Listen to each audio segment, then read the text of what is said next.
Et bonjour tout le monde, heureux de vous retrouver dans cette nouvelle vidéo, j'espère que vous allez bien. Aujourd'hui nous sommes samedi et je vous propose un exercice relativement accessible.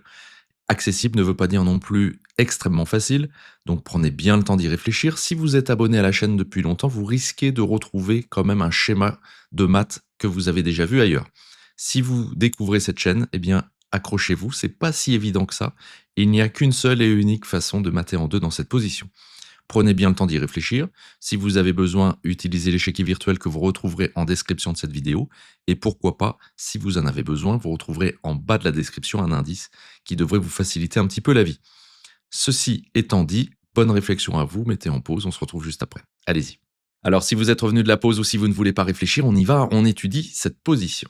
Peut-être que certains ont envisagé le déplacement de la tour en C1 qui menace Dame C7 mat.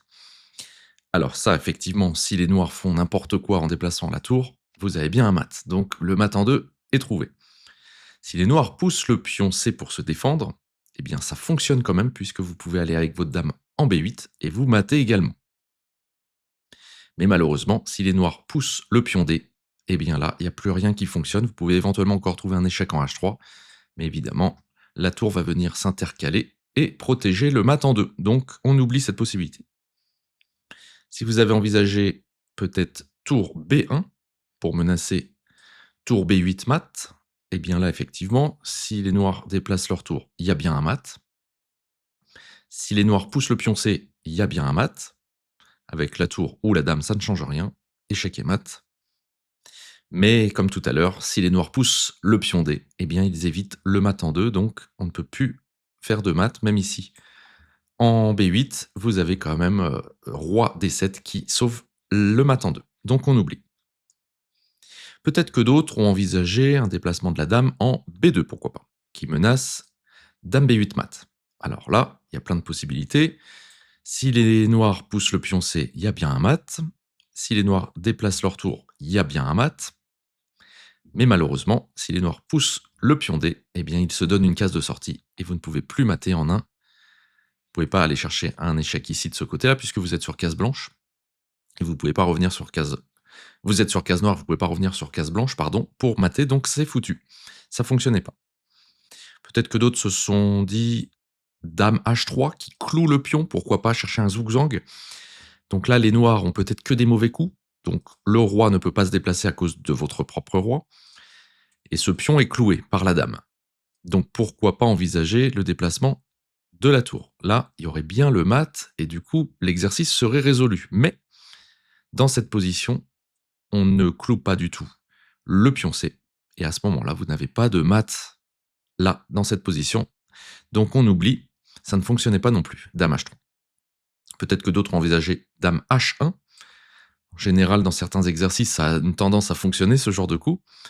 Donc là, si les noirs déplacent la tour, vous avez un joli mat directement avec la Dame A8, pardon. Si les noirs poussent le pion, par exemple, eh bien là, que ça soit le pion C ou le pion D, ça ne fonctionne pas, puisqu'il y aura toujours une case de sortie. Donc on oublie cette possibilité.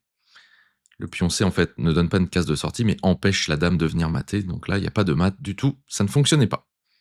Alors quel était le bon coup? Peut-être que vous avez envisagé d'autres possibilités.